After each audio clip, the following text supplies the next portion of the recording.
Alrighty, ladies and gentlemen, boys and girls, it is that time of the night for the Dirt and Asphalt Podcast. Woo! Let's do some racing.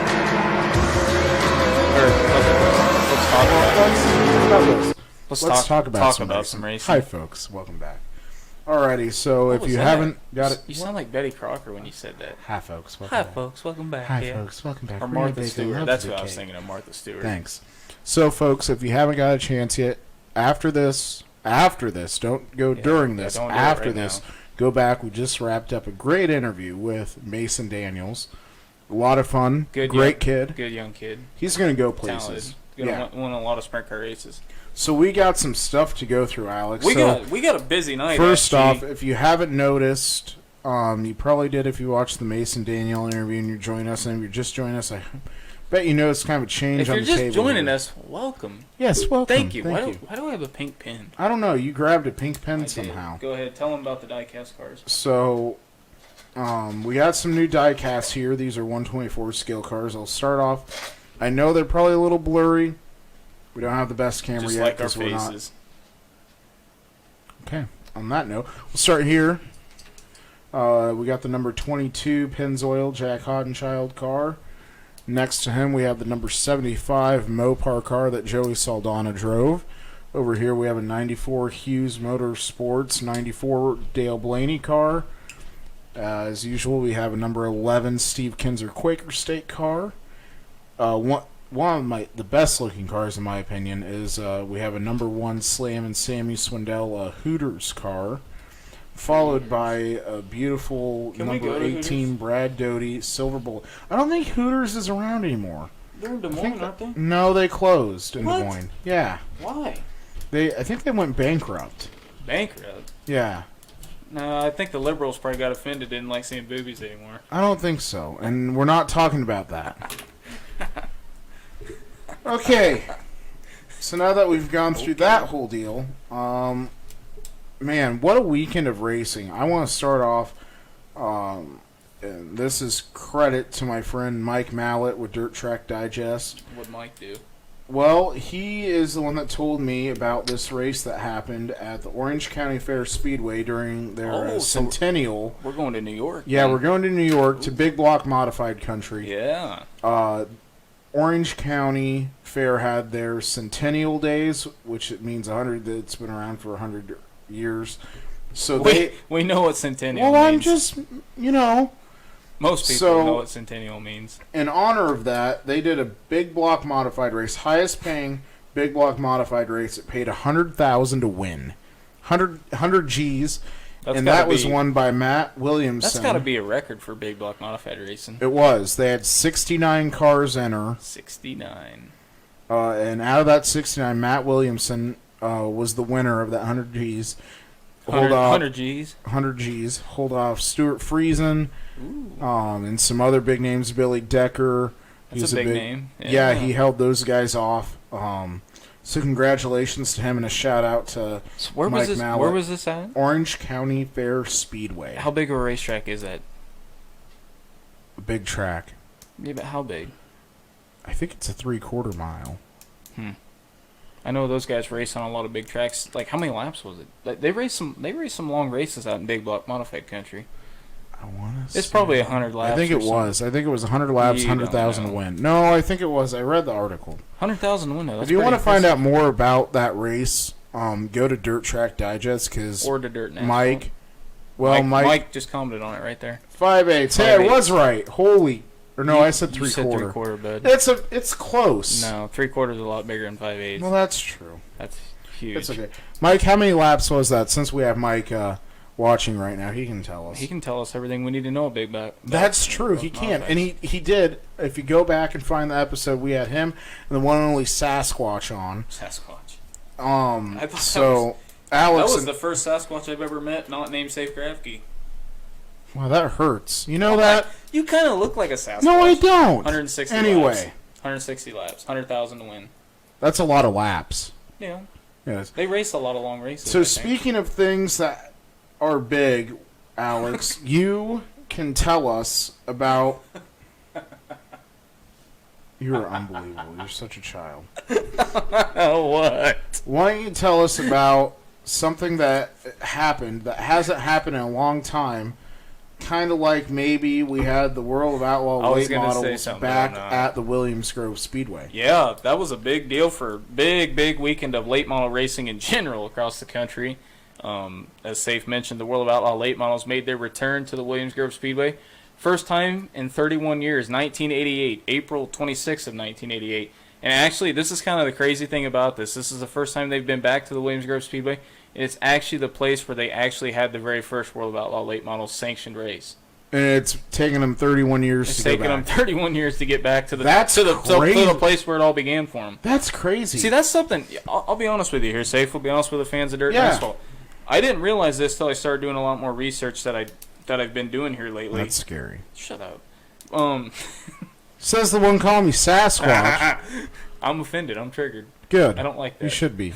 There's no safe bubble here, so continue. You are safe though, so you would be the safe. Alex, bubble. continue. Anyway, World of Outlaw late models. Like I said, first time 31 years have been back to the Grove, but where I was getting at, my point before I started insulting Safe is that there's actually a very rich tradition and a very rich late model tradition in central Pennsylvania. Oh, yeah. There's a lot of late models are out in the Pennsylvania area. That's something I wasn't totally aware of for a long time. I always think when you think Pennsylvania, you think racing, you think sprint cars. I mean, that's what you think. Yeah, you think the PA posse. Well, you just think sprint cars in general. Exactly. PA Posse, whoever, whatever you want to call it.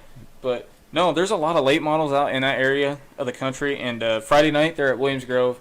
And actually, Brandon Shepard, who, if any of you guys follow dirt late model racing, especially the World Outlaws, Brandon Shepard has just been on a tear this year. He has. It's crazy. Dominated the World of Outlaw season. That Seems was to be his year. I think it's always been. I mean, Brandon Shepard. He's in the Rocket House car, which is owned by Mark Richards, who owns Rocket Chassis, and I mean, he's got all the resources he needs. Mark's really good at what he does, building race cars, and understands the race cars probably better than anybody in dirt late model racing, other than maybe Scott Bloomquist. You know, love him or hate him, the guy's good at what he does, but. So you know he's in a really good position right now. He's really checked out on the World of Outlaw late model points over Ricky Weiss and Shane Clanton, who are really good drivers in their own respects. But Shepard won Friday night at the Grove, 16th win already this season, with still plenty of racing to go. So he's just flat out dominated. But Saturday night the series moved on to Port Royal, which is in Pennsylvania. Another hot sprint car haven. Now going on that. Didn't Chris Madden pick up the win at Port Royal? No, he was on the other side of the country. That's right. And where did he won a race though? I'm going to get to that here in a second. That was I just want to make sure. That was the Lucas Oil. Yeah, that's right. Late My model. bad. Carter Vandenberg just texted me and he said that he's at Frosty Udder and he better pick him to win the Super Nationals when we get to that later in the show. I might have to break his heart, but still. Anyway, we're going to get. Don't do that again, Steve. Gee, many Christmas. Okay, That was the most disturbing thing I've ever heard you say. That's And that's saying something because I've known you for a very long time. But again, Port Royal, they had 41 late models at Port Royal on Saturday night. What? Yeah, That's they really had 41 late models at Port Royal. I'd say That's a lot of cars there. that's a lot of cars. That's a lot of good race cars. It is. And actually, this was kind of a feel-good story. Is that Mason Ziegler, 25Z car, actually got his first career World of Outlaws Morton Building Late Model Series 1. Try and say that real quick. Morton Building. No, try and say the whole thing. World of Outlaws, World of Outlaws. Morton Building, Late Model Series. Late Model Series. Now say it all in one hit. World of Outlaw. Morton Building. You Late can't Model do it. Series. You can't do it. See? World of Outlaw. It's a tongue Morton twister. Building. Late Model Series. The World of Outlaws Morton Building Late Model Dirt Series. Or Man, whatever. that's hard. Anyway, fun. Mason Ziegler got his first career win. That's awesome. Saturday night at Port Royal. He actually held off Ricky Weiss and Brandon Shepard. If you can hold off those guys to pick up your first Outlaw win, that's a big deal. Because like we just mentioned, Brandon Shepard has just absolutely dominated the World of Outlaw late model season, and the fact that Ziegler could hold him off, kudos to that guy, Mason. Congratulations from us at Dirt and Asphalt. If you happen to see this, good job, buddy. You did a good job. You held off probably the best in dirt late model racing. He did. Other than this man we're about to talk about right now, because in the world of dirt late model racing at the moment, probably the best race team, best race car driver in the country is Chris Madden, who you brought up about 30 seconds ago. incorrectly, but still. That's okay. You did bring it up, and I'm glad you Okay. did that, because now we can Thank segue you. right into this. Oh man, I'm good.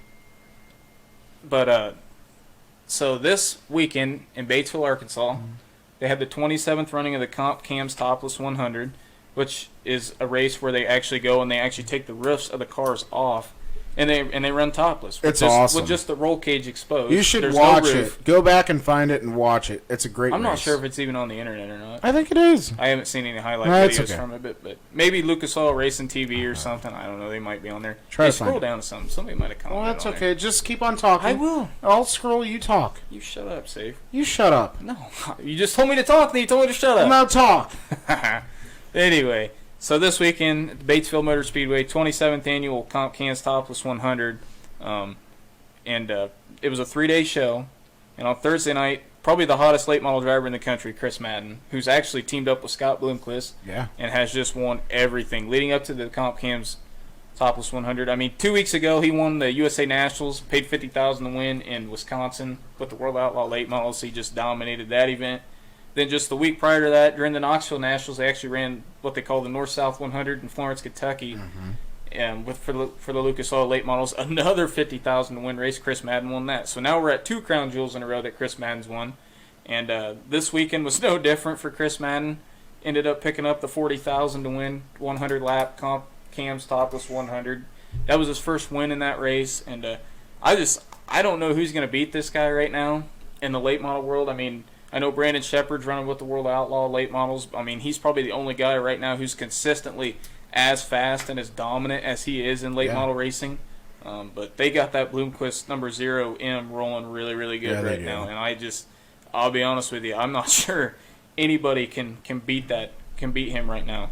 And But Scott, I do want to bring up one point about Scott, just real quick, because I was gonna say as he's a- back, isn't he? he's racing again, and Okay, he's that's what I he's kind of struggled ever since he got back behind the wheel. Obviously, he had a motorcycle wreck earlier in the year, and I think he's had to take a little bit of time off to kind of obviously heal up, but then get back in physical shape. Because I mean, when you run open late models all across the country, I mean that's very physically demanding. You have to be in really good shape. You know, they run a lot of 50, 60, 75, 100 lap races, just like they ran Saturday night at Batesville.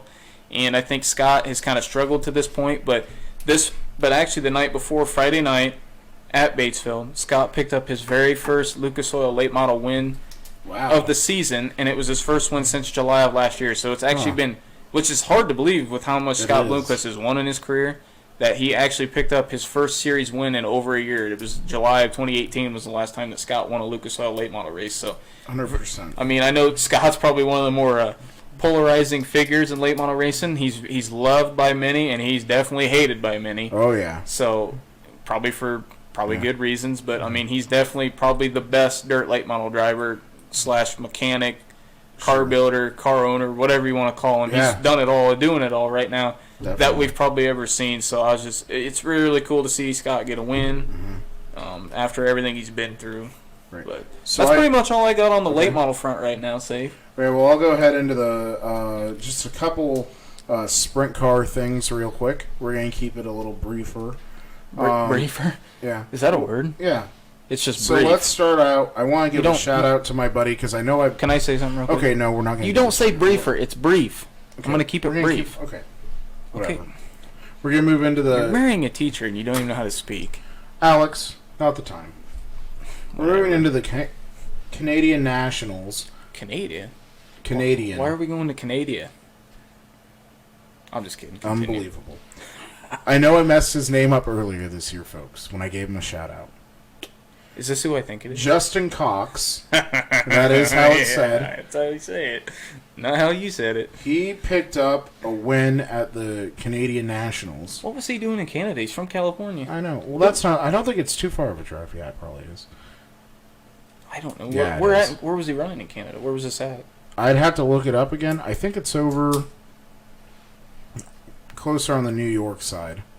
That's all the way across the country. I know. You said it's... Never mind. Just keep going. You know, you can go. Yeah. Never Oh. mind. Just continue. So we want to shout Justin out for his win up in Canada. Who was he because driving for? Do you know? They took his own. He took his own car. What? Yeah.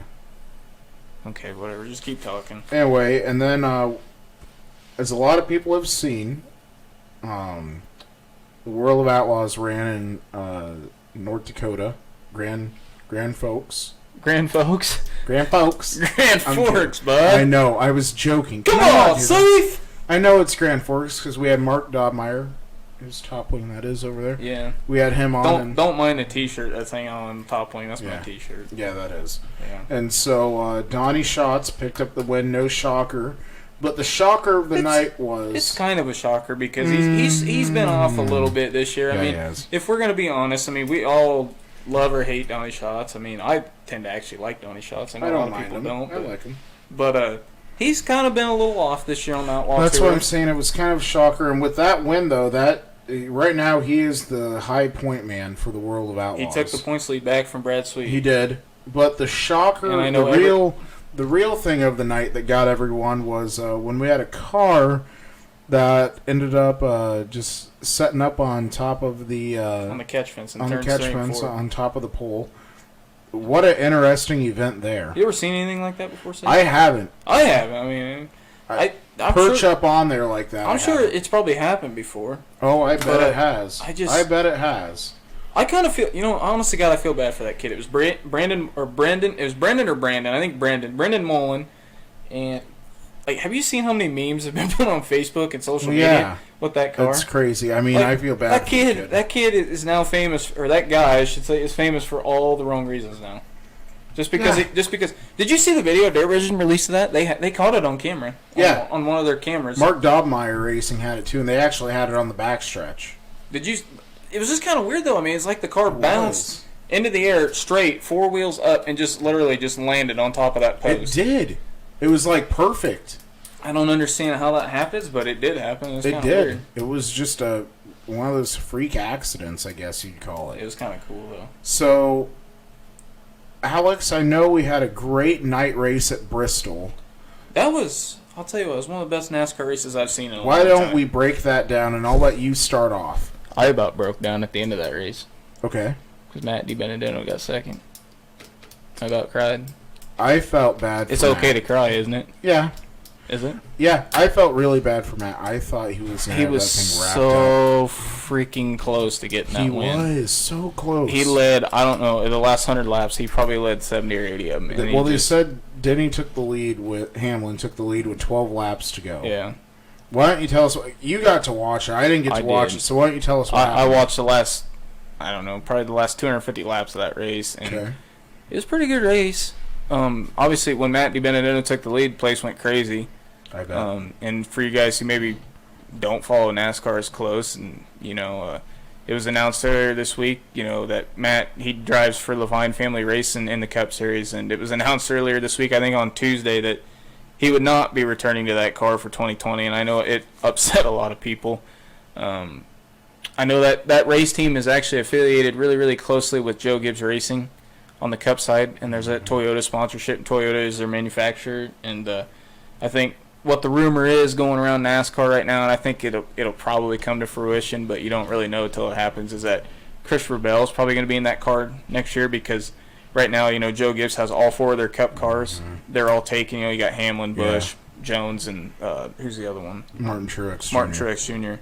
And so there's not really a seat. There's not really a seat for Bell right now. Right. So with the fact that Levine Family Racing has so now technologically tied with Joe Gibbs, that most likely Bell's probably going to get that ride next year, which I think we all understand. It's corporate America. Mm-hmm. It's a business decision. I think Matt DiBenedetto's proved himself this year. He's got several top 10 finishes. That car's never been in the top 10. I think he's going to find a ride, though. He'll probably find a ride, hopefully. I don't know where that'll be or what kind of caliber of equipment that'll be in, but it's kind of a shame. It just goes to show you that the business of racing is more important, it seems like, today than even winning races or building a race team from the bottom up, which I think those guys have. I mean, Casey Kane was in that car last year and couldn't do anything in that car. That's true. And DiBenedetto's in that car this year, and he's actually, He's he's himself. top 10 finishes and, almost won Saturday night at Bristol. But it just goes to show you that anymore it's more about, and nothing against Christopher Bell. Christopher Bell is an extremely talented race car driver. I mean, he's one of my favorite race car drivers. That's not about him at all. It's just about corporate America and what has happened to motorsports, especially at the professional level like NASCAR and IndyCar and all that stuff. That's sad. It really is. It's so. just it's about money, and I get it. I totally get it. I mean, it's not Yeah. like I'm sitting here bad mouthing everything. No, It's you're just, not. I get it.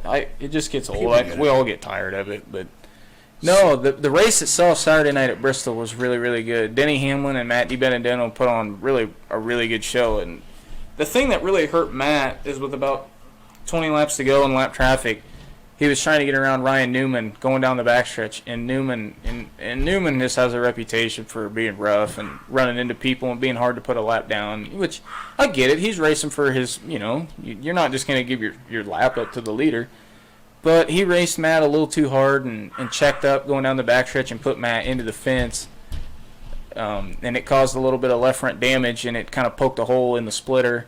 And, he lost a lot of his front grip and things like that, and the car got way too tight. And Denny was able to reel him in and get around him, as you mentioned, with 12 laps to go. And just nothing really Matt could do. Denny was a little bit better in lap traffic than Matt was there with 12 to go, the last 10 laps. And Definitely. it just, the better car won that day. That's what it was. It's racing. The better car won. But it was just really cool to see Matt DiBenedetto about pull off the win, and just how good of a job that he did. Especially he's racing for his life right now, racing for his job. And if you guys haven't seen his post-race interview, go to Dirt and Asphalt. We shared it, or go to NASCAR's Facebook page. Like, you guys Or want Matt's Facebook page. Matt.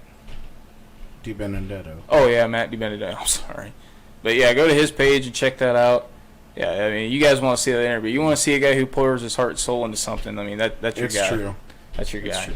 So, going from that, we have some picks, because we have some races coming up, Alex. Got a big couple races coming Yeah, up. we do. So, let's start off. We have our picks here, folks. I'm going to read them off for the Boone Super Nationals. Can we break them down a little bit first? What do you want to break down? The whole event. What, the Super Nationals? Yeah, it's a big event. It's coming Yeah, up in whole less than 2 week. weeks. But it's the first through the 6th. Yeah, that's like next week. Oh, yeah, 2 weeks, week and a half. We're 2 weeks out. That's like right on the doorstep, man. I know. Whole week of racing, a lot of racing. Who was it? I heard an interview with Jerry Van Sickle. He said that if you go to the week of Super Nationals, just in 1 week, you will see. Probably more racing than you have all year put together. He said it's the equivalent to going to 20 weekly shows. So you're going to get 20 nights worth of racing in 6 days. If you go Saturday alone, you get. They start racing at like noon on Saturdays. Yeah. It's insane. It's crazy. So, But yeah. break down all. Mike wants us to break down all 120 divisions. Now, No. first of all, there aren't 120 divisions. But He it means does seem like. 120 races, I think is what he's saying. Well, he said division, so that Well- means car. It doesn't matter. But they do. I'll tell you what. I've been to the Super Nationals, not for the whole week, but I've been from. Okay, let me think. Saturday night of the week before, they run what they call the prelude to the Super Nationals. So I've been Sunday's practice, Monday and Tuesday, I think, are the qualifying nights. Maybe for the sport mods, which is, obviously I help with sport mod guys. So I've been up to there before. I don't think they qualify on Wednesdays. I could be wrong, but I remember being there Saturday, Sunday, Monday, Tuesday for sure. And they literally, once they start racing, they don't stop. It's nonstop. Like, All week. normally they start the week out. The late models I know this year are running on Monday night, and normally it's hobby stocks and sport mods will qualify like on Monday, Tuesdays, and then it transitions over to the modifieds and the stock cars. And the crazy thing about the Super Nationals is like you'll have 350 to 400 cars in each class, and Yeah. they run throughout the week of the Super Nationals. They run the modifieds, the sport mods, stock cars, sport compacts, hobby stocks, and then late models are just one night of the week. But it's incredible. By the end of the week, they'll have probably been close to. I don't know what the official count is at like pre-entries or anything like that this year.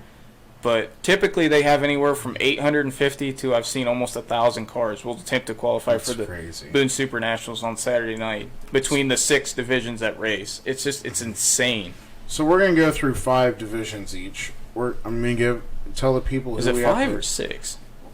1, 2, 1, 2, 3, 4, 5. I think it's 6 because Well, I picked if you have the late models. model, I I picked the late model guy, but Well, that's good for you.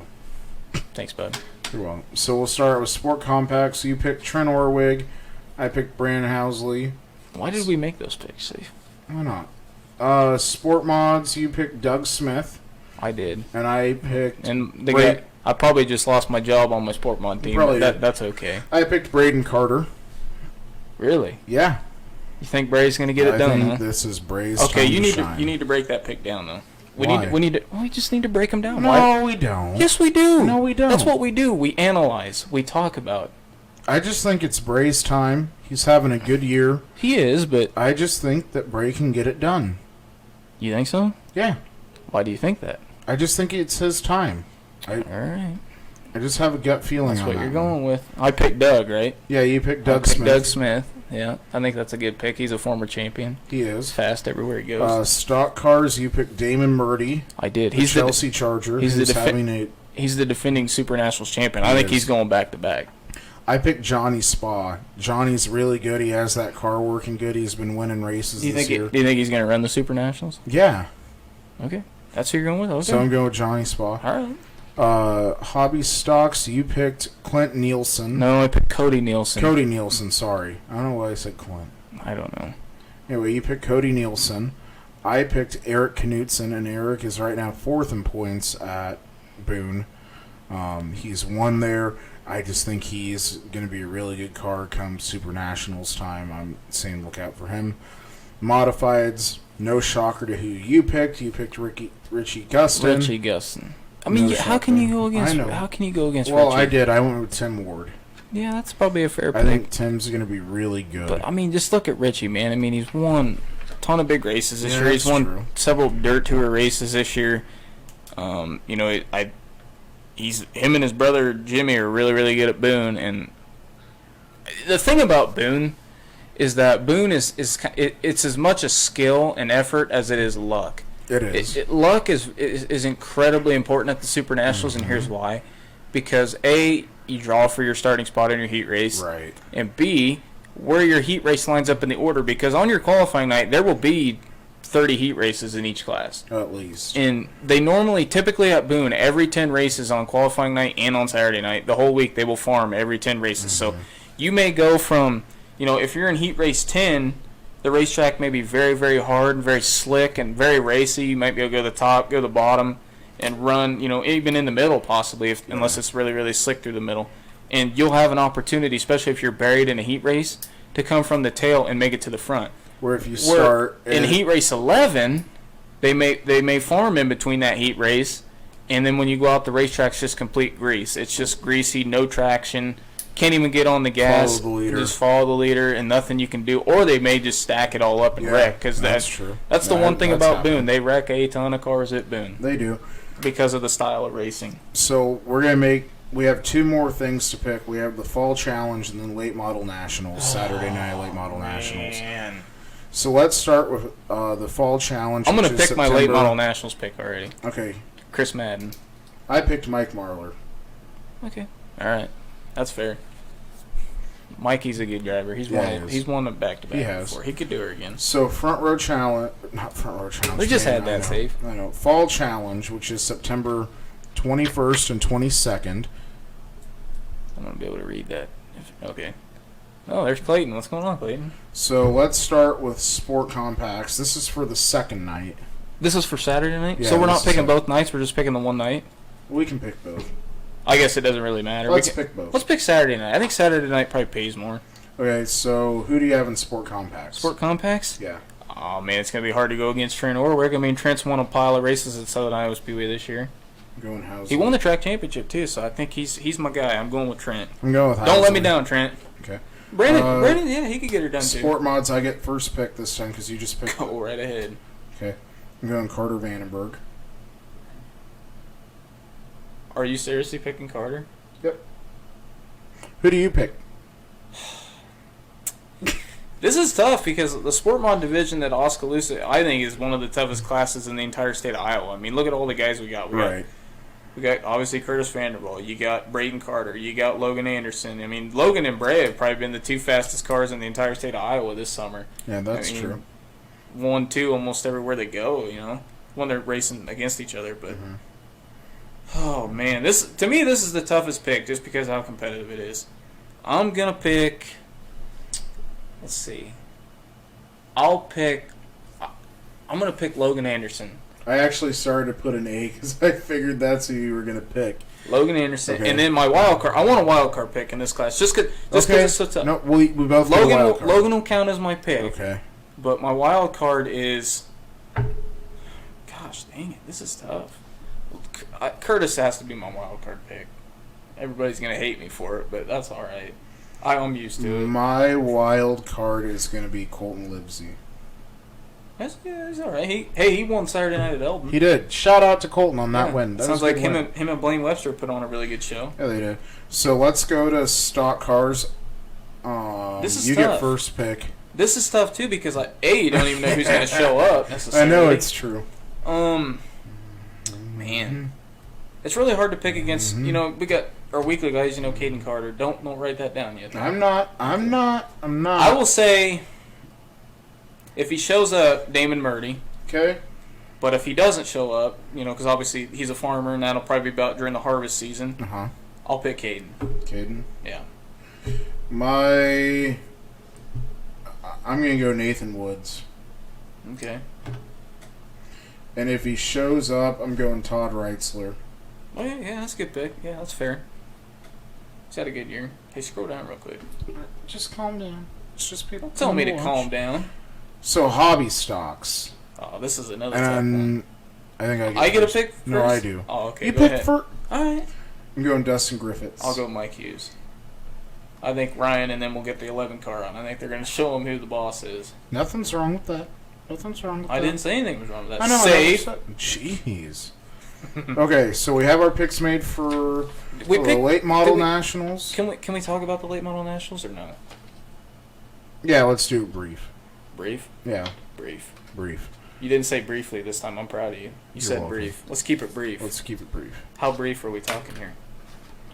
I'll give you a minute. A minute? 60-second rundown. Are you kidding me right now? No. On your marks. I got a minute to talk about the late On your model marks. nationals. That's like totally not right. On your marks. You're gonna time me? Yeah. Why are you timing me? You're going to get timed No. in 20 seconds. You'll have 60 seconds. To talk about the biggest late model race in Yes. Iowa. All right. Are you kidding me? No. You can I'm just do gonna it. start talking about it. All right. Go ahead. Coming up this September, Knoxville Raceway, the 16th running of the Lucas Oil Late Model Knoxville Nationals. Safe picked Mike Marlar to pick up the win. Mike's a two-time former champion. I picked the hottest late model driver in the country right now, Chris Madden. And again, Chris going off 3 Crown Jewel wins in a row. I think by then he'll have about 5 in a row. So the late model nationals is Saturday night's feature is 100 laps. It pays $40,000 to win. So it's another big Crown Jewel late model race. Typically they get 50, 60, sometimes 70 late models to show up. You'll have all the Lucas Oil stars. You know, you'll have Hudson O'Neill, Josh Richards, Scott Bloomquist, Chris Madden. Obviously, a lot of the World of Outlaws will be off that weekend, so they'll all be there. Brandon Shepard, Shane Clanton, Ricky Weiss. A lot of the big hitters will be there. A lot of the best, guys in Iowa. Shut up, Safe. A lot of the best guys in Iowa will be here. You'll have Spencer Dirks, Dave Eckridge, just to name a few. Probably Joel Callahan. So if you're an Iowa late model fan, you need to show up. Pretty cheap, relatively, to get in. It's one of the best shows you'll see all summer. And right now, I think that's all I got to say about that. Because Safe's going to cut me off like a jerk. I wasn't. I was going to let you talk for a Oh, couple you were? more seconds. Okay, but, well, that's all I got well, right you now. killed it. I didn't kill it. Yeah, you did. You killed it. there at the end. So It's your fault. anyway, ladies and gentlemen. That's it? Boys and girls. Oh, all right. That has been your Dirt and Asphalt podcast for August 19, 2000. Are you Talk sure? about a tongue twister there. Not really. As always, folks, thank you for tuning in. Make sure you go ahead, hit that like button, tell your friends, tell your family, tell everyone about us. As always, folks, keep her clean, Safe keep her just green. assaulted